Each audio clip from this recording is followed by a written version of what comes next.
I said, well, let me see what I can see, because Angel Reese fans they're sad and they're furious.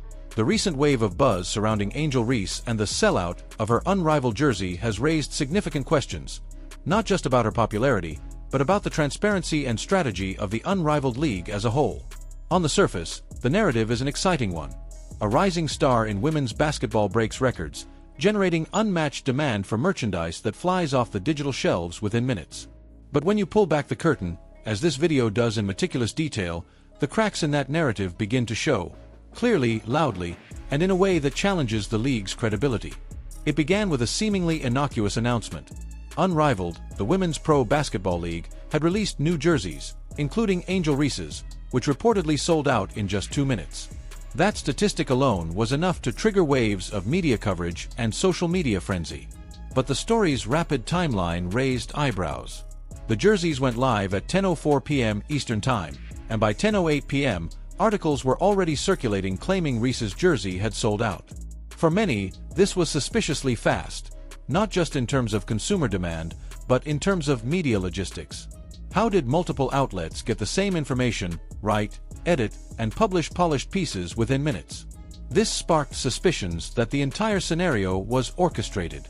Several indicators point to a planned media rollout rather than an organic viral moment.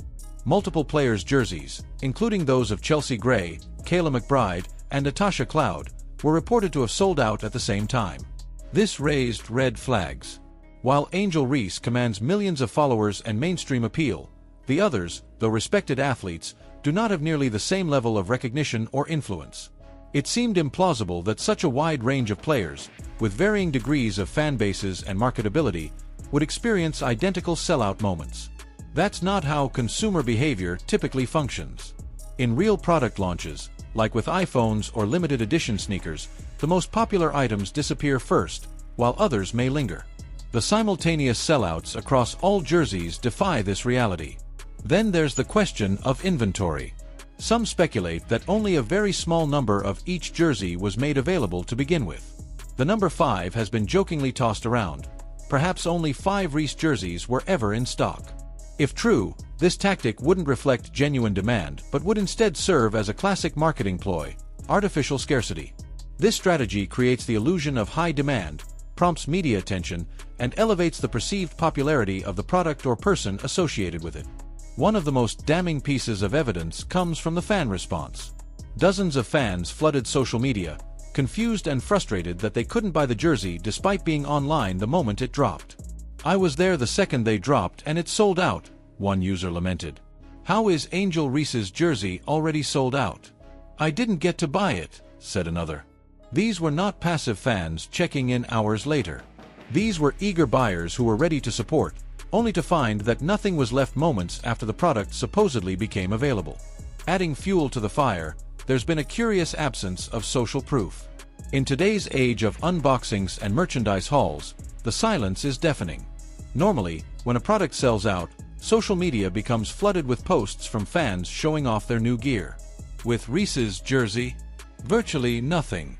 No unboxings, no Instagram stories, no TikToks flaunting fresh, unrivaled merch. This conspicuous void has raised even more skepticism. If thousands of jerseys were sold, where are the people who bought them?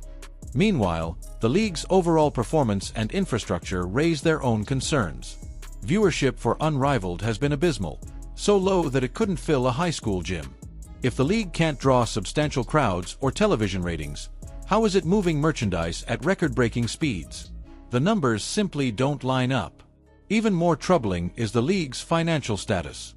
Reports claim that Unrivaled has failed to deliver on promised $50,000 bonuses to its athletes. If an organization can't fulfill financial obligations to its own players, how could it possibly support a legitimate merchandise operation?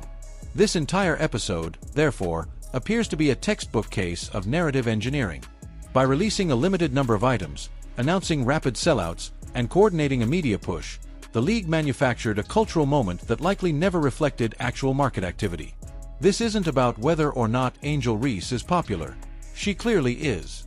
It's about whether or not the sellout story represents genuine consumer demand or calculated PR.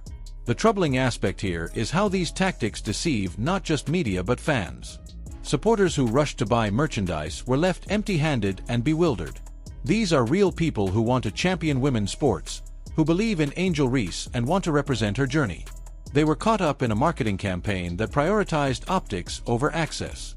That kind of approach not only disrespects their time and loyalty, it potentially erodes long-term trust. There's also the collateral damage. Other players roped into the narrative who may not have even known what was going on. Athletes like Natasha Cloud or Brittany Griner, who had their names attached to these suspicious sellouts, may now find themselves answering questions about transparency and credibility that they had no hand in creating. It's a dangerous game that can tarnish reputations and diminish legitimate fan excitement. What's more revealing is that Unrivaled didn't capitalize on the momentum. No secondary restock, no follow-up announcements, no waiting list created to meet demand. That silence implies there may never have been a real supply chain in place to support broader sales. If Reese's jersey genuinely sold out, the obvious business response would be to manufacture more. But the absence of such efforts further suggests that scarcity was the goal all along. And when it comes to women's sports, a field that is already underrepresented and fighting for legitimacy, this kind of gimmick hurts more than it helps.